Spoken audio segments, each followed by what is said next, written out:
Hello learners, be friend की पहल board परीक्षा में मेरिट कैसे लाएं। बोर्ड परीक्षा में अच्छे अंक प्राप्त करने के लिए बी फ्रेंड की ओर से कक्षा 10 व 12 के सभी विषयों पर social media platforms YouTube, Instagram, Telegram, WhatsApp, Koo, Facebook, Threads, Messenger आदि पर सर्वहिताय निशुल्क परीक्षाोपयोगी कंटेंट पोस्ट किया जा रहा है। परीक्षार्थियों की सुविधा के लिए बी फ्रेंड चैनल को सब्सक्राइब करने पर सभी 25 टॉपिक्स विषयों 10वीं के हिंदी, इंग्लिश, संस्कृत, विज्ञान, गणित, सामाजिक विज्ञान तथा 12वीं के भौतिक विज्ञान, रसायन विज्ञान, जीव विज्ञान, गणित, कृषि विज्ञान, लेखाशास्त्र, व्यवसाय अध्ययन, अर्थशास्त्र, हिंदी साहित्य, इंग्लिश लिटरेचर, इतिहास, राजनीति विज्ञान, भूगोल, चित्रकला, computer science, vocational education, beauty and culture, health and wellness आदि के कंटेंट मिल जाएंगे। सभी गुरुजनों, विद्यार्थियों से निवेदन है कि चैनल को सब्सक्राइब कर अधिक से अधिक को सब्सक्राइब व शेयर करने के लिए कहें, जिससे वे लाभान्वित हो सकें। कंटेंट में कई विद्वानों ने अपना अमूल्य योगदान दिया, उनके प्रति आभार। परीक्षा सावधानियां। कोरोना काल में जिस प्रकार लॉकडाउन किया था, परीक्षा काल में भी अति आवश्यक गतिविधियां ही करनी है। समय व ऊर्जा की बचत कर अध्ययन में देना है। नींद 7 घंटे से अधिक ना लें। ईट 80% ओनली। गरिष्ठ भोजन न करें। खटाई की ऐसी चीज़ों के सेवन से बचें जिससे आलस्य आता हो। पर्याप्त पानी पीना है। सीजनेबल फल फ्रूट खाने हैं। जंक या फास्ट फूड से बचना चाहिए। अनावश्यक तर्क, कुतर्क, वितर्क, बहस से बचना है, क्योंकि इनमें समय व ऊर्जा का क्षय होकर मानसिकता खराब होती है। स्वयं से इंटेलिजेंट या कोर्स के टॉपिक पर चर्चा करने वाले के संपर्क में रहना चाहिए। TV, mobile, online course, coaching, tuition आदि को बंद कर स्वाध्याय करना है। इनमें समय तथा व्यय ज़्यादा होता है व परिणाम अनुकूल कम रहते हैं। हर विषय के कठिन या कम समझ में आने वाले चैप्टर्स के बारे में अपने पढ़ाने वाले शिक्षकों से हल पूछना है। ज़्यादा देर तक बैठकर पढ़ने से थक जाते हैं या ऊब आने लगे तो खड़े रहकर पढ़ना है। उबासी या सुस्ती आने पर 2 मिनट का ब्रेक लेना है। मुंह धो लेना चाहिए। थोड़ी सी चाय पी लेने से तरोताजगी आ जाती है, लेकिन पूरे दिन में 3 चाय से अधिक नहीं होनी चाहिए। शाम खाने के बाद व सोते समय चाय की आदत खराब है। मार्च में बोर्ड परीक्षा शुरू होती है। जनवरी का समय दोहरान का होता है। परीक्षा के कुछ समय पहले सभी विषयों और टॉपिक्स को बराबर समय देना संभव नहीं होता। अतः पूरे सिलेबस को ध्यान से पढ़कर समझना है कि कौन से विषय एवं चैप्टर ज़्यादा महत्वपूर्ण है। सिलेबस को देखकर समझें कि कौन से चैप्टर से ज़्यादा मार्क्स के सवाल आते हैं या जिनसे बार बार सवाल आते हैं। महत्वपूर्ण विषयों को प्राथमिकता देने से बाकी समय का सही उपयोग होगा व बिना किसी तनाव परीक्षा के लिए पूरी तरह से तैयारी होगी। पिछले साल के प्रश्न पत्रों को हल कर सैंपल पेपर से अपनी तैयारी स्तर का आकलन करना। रटने के बजाय कॉन्सेप्ट्स को समझने पर ध्यान देना चाहिए, जिससे कोई भी टॉपिक आसानी से याद रहेगा। जटिल टॉपिक्स को समझने के लिए उनके उदाहरण और अभ्यास समस्याएं हल करना। यदि कोई विशेष टॉपिक या चैप्टर कठिन लगे तो उसे पहले पढ़ने की कोशिश करना चाहिए। वह शिक्षक व साथी से विमर्श करना उपयुक्त रहता है। कमजोरी लगने वाले विषयों पर ज़्यादा समय व ध्यान देना चाहिए ताकि उन्हें बेहतर समझा जा सके। रेफरेंस बुक व एनसीईआरटी किताबों से तैयारी करना। हर चैप्टर को ध्यान से पढ़ना और उनमें से मुख्य परिभाषाएं, सूत्र और महत्वपूर्ण कॉन्सेप्ट को हाइलाइट्स करना।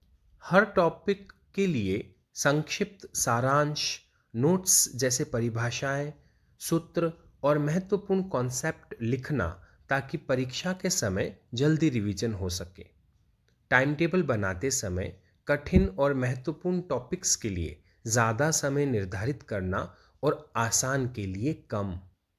नियमित अध्ययन करना चाहिए। हिंदी हो या अंग्रेजी, अक्षरों की बनावट सुंदर, सुपाठ्य, आकर्षक हो। राइटिंग देखते ही परीक्षक पर अच्छा प्रभाव पड़ना चाहिए। अच्छे प्रतिशत लाने का लक्ष्य निर्धारित करें एवं उसे ध्यान में रखते हुए उसके अनुरूप कार्य योजना बनाकर मेहनत करें।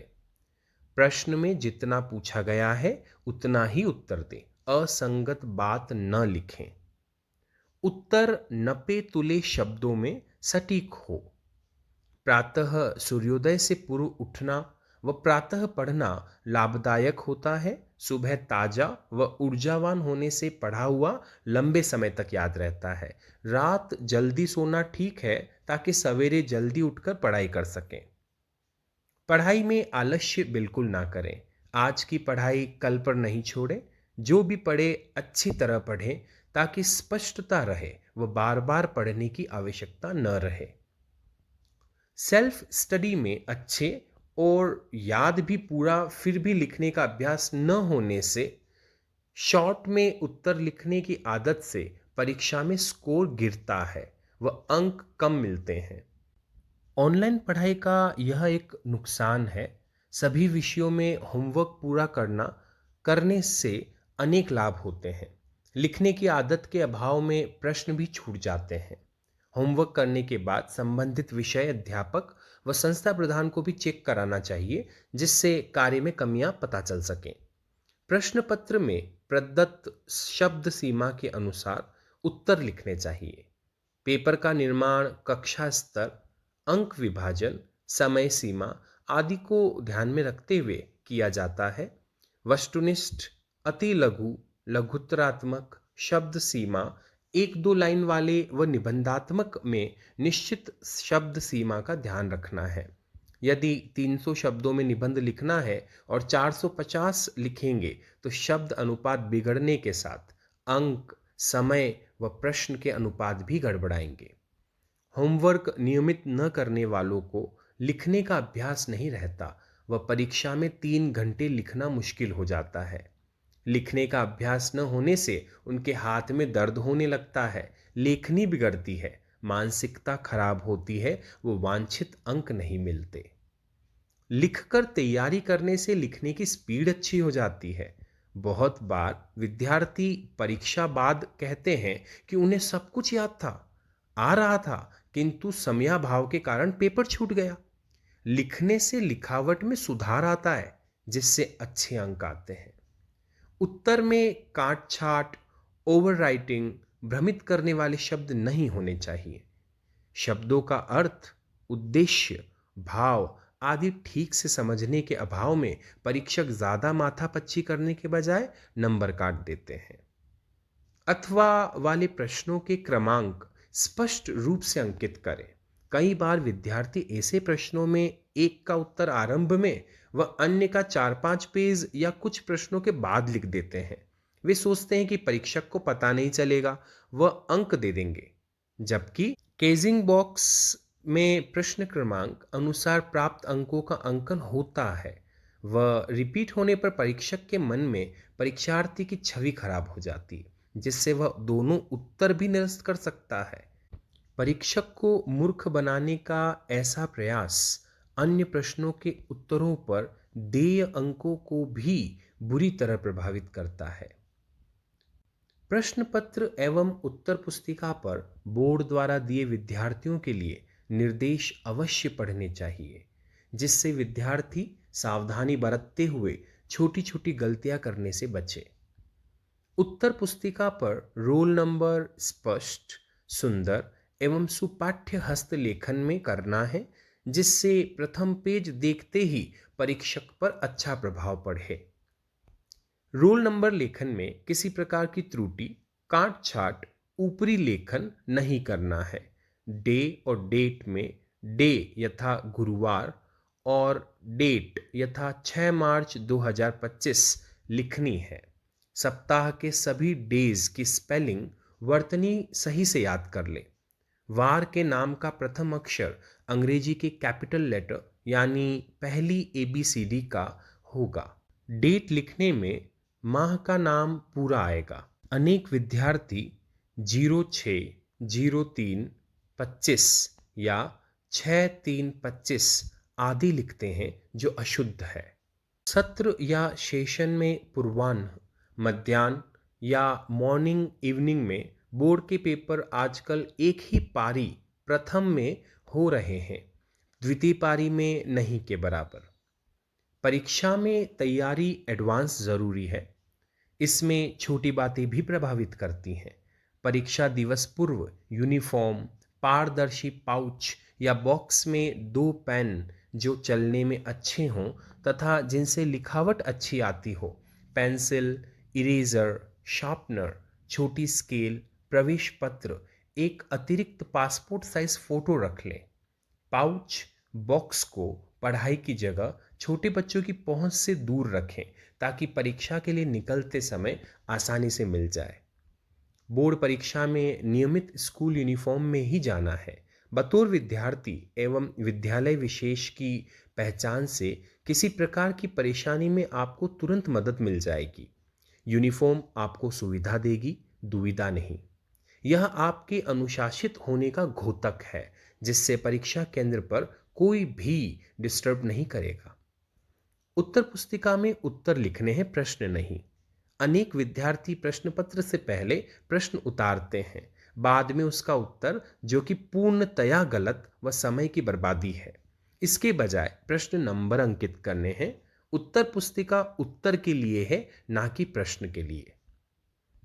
प्रश्न पत्र प्राप्त करते ही उस पर रोल नंबर अंकित कर 5 से 10 मिनट के भीतर पूरे पेपर पर सरसरी दृष्टि डाल लेनी चाहिए, जिससे पूछे गए प्रश्नों के बारे में दिमाग में चिंतन मनन आरंभ हो जाता है।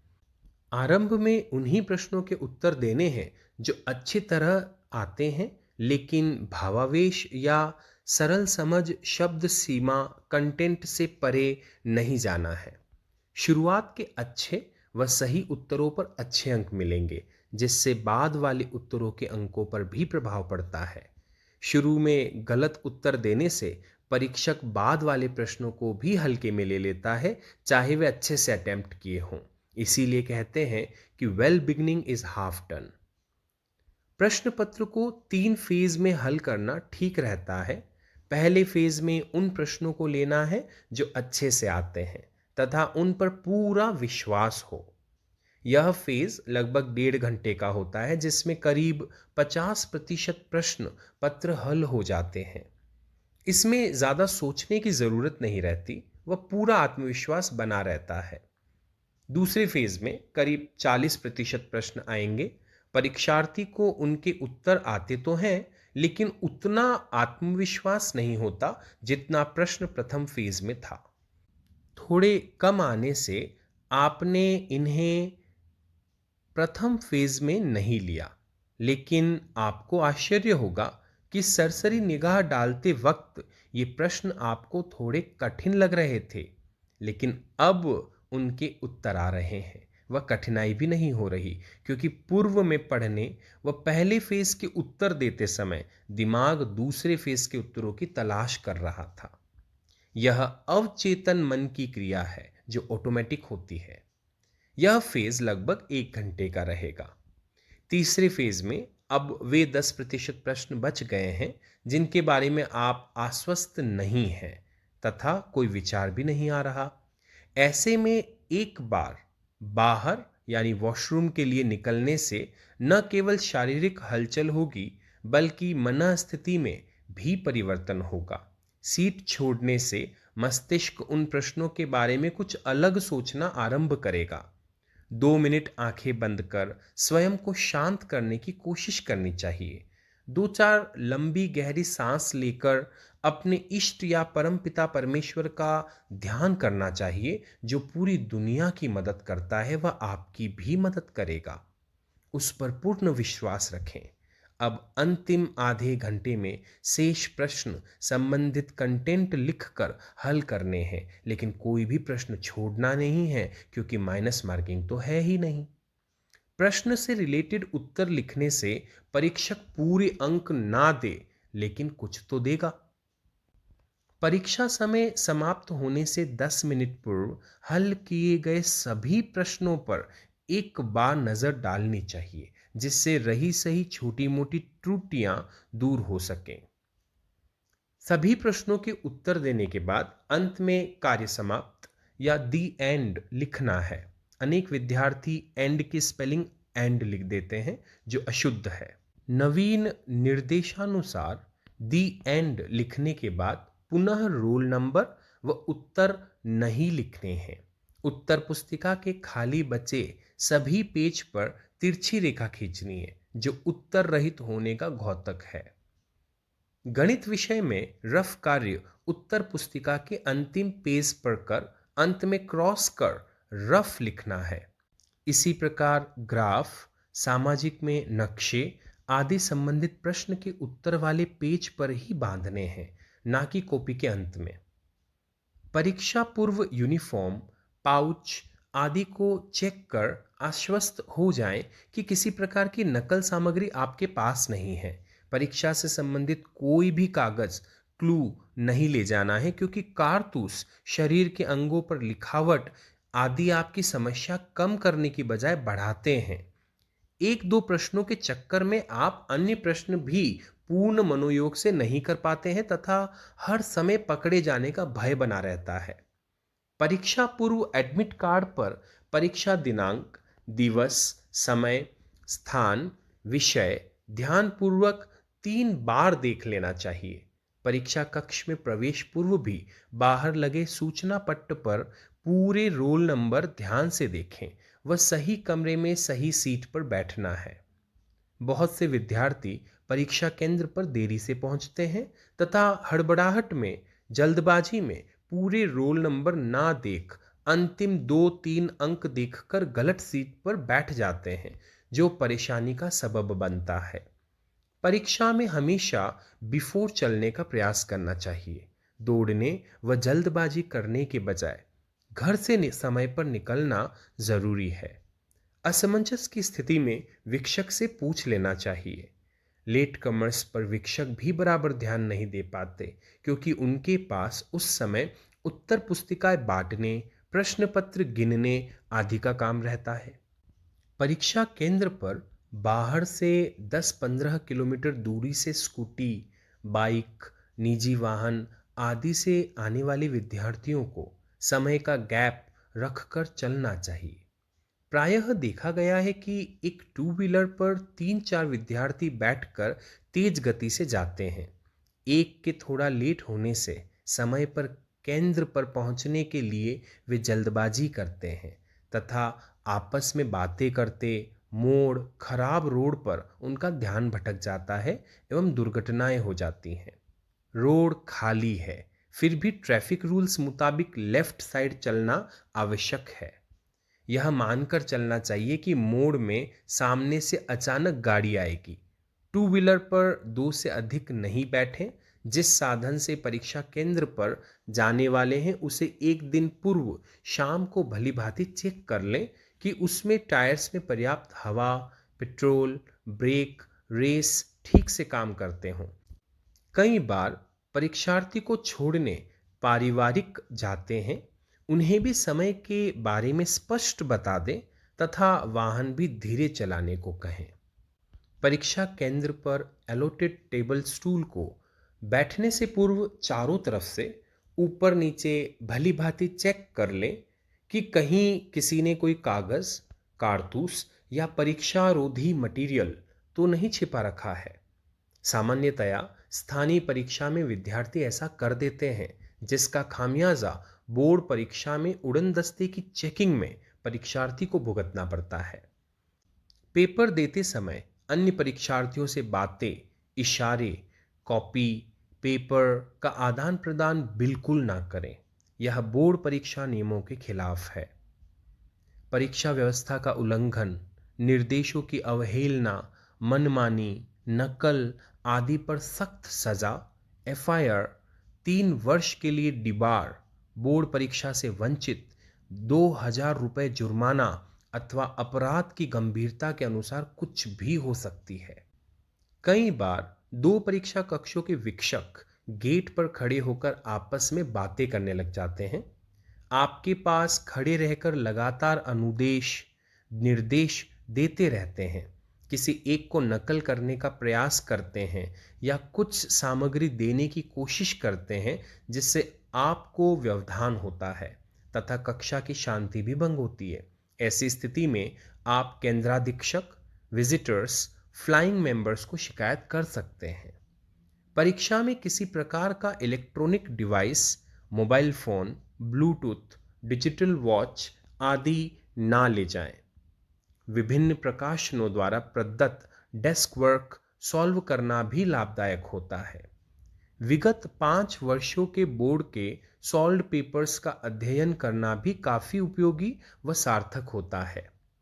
परीक्षा पूर्व रात को पर्याप्त नींद लेनी चाहिए तथा ऐसी चीज नहीं खानी चाहिए जिससे इंडाइजेशन हो वह परीक्षा में तबीयत बिगड़े। विषय विशेष की जानकारी के लिए कृपया चैनल को सब्सक्राइब करें एवं जुड़े रहें। धन्यवाद।